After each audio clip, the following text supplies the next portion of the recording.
Valentine's day এর ব্যাপারটাও কিন্তু এমনই হয়েছে, ঠিক আছে? এটাকে এখন বিভিন্ন কৌশলে একটা সার্বজনীন রূপ দেওয়া হচ্ছে, আমরাও সেটা গিলছি। ভাইদের কথা থেকে একটা কথা মনে পড়ে যায় সুলতান সালাউদ্দিন আইয়ুবী রহিমাহুল্লাহর। উনি একটা কথা বলেছিলেন যে কোনো জাতিকে ধ্বংস করতে চাইলে সেই জাতির মধ্যে ফাহিশা বা জিনা ব্যভিচার অশ্লীলতা ছড়িয়ে দাও। উনি ছড়িয়ে দেওয়ার জন্য বলেনি, বাট খ্রিস্টানরা যেটা করতো সেটাই উনি কোট করেছেন। অ্যাকচুয়ালি বর্তমানে এটাই হচ্ছে যে একটা জাতিকে ধ্বংস করার একটা মহাযজ্ঞ এটা। বৃহৎ পরিসর এটা কখনোই ওভাবে প্রচলিত ছিল না, কিন্তু প্রথমে যেটা হলো একটা ভাইব দেওয়ার চেষ্টা করা হলো কিভাবে থ্রু মিডিয়া।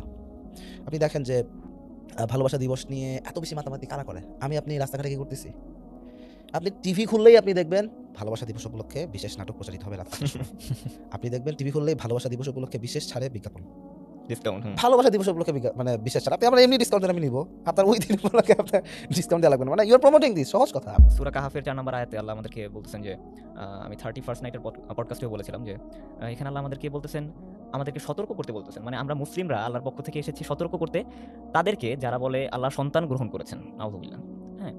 সবচেয়ে দুঃখজনক ব্যাপার কি জানেন? এখন আমরা সতর্ক করার পরিবর্তে তাদেরকে অনুসরণ করছি। অ্যাকচুয়ালি ভাই তারা আমাদেরকে ভালোবাসার রুলস শিখায় কীভাবে ভালোবাসতে হবে, বাট হাদিসে আমরা অ্যাকচুয়াল ভালোবাসার রূপরেখা পাই। রাসূল সাল্লাল্লাহু আলাইহি ওয়াসাল্লামের একটা হাদিস কোট করছি, আনাস রাদিয়াল্লাহু আনহু থেকে বর্ণিত। রাসূল সাল্লাল্লাহু আলাইহি ওয়াসাল্লাম বলেছেন, তোমাদের কেউ ততক্ষণ পর্যন্ত প্রকৃত মুমিন হতে পারবে না যতক্ষণ না সে আমাকে তার পিতামাতা, সন্তান সন্ততি এবং অন্য সকল মানুষ থেকেও অনেক বেশি ভালোবাসে। এই যে ভ্যালেন্টাইন ডে এর যেই ফুল ব্যাকগ্রাউন্ডটা বললেন বা আমরা যেই ভূমিকাটা টানলাম, এটা কিন্তু এটাই বোঝানোর জন্য যে এটা আসলে একটা খ্রিস্টীয় কালচার। আর আমরা আসলে তাদেরকে অনুসরণ করছি। আমরা কিন্তু তাদেরকে অনুসরণ করছি। আমি রিপিট করি যে আমরা অনুসরণ করছি তাদেরকে যারা বলে আল্লাহ সন্তান গ্রহণ করেছেন। নাউযুবিল্লাহ।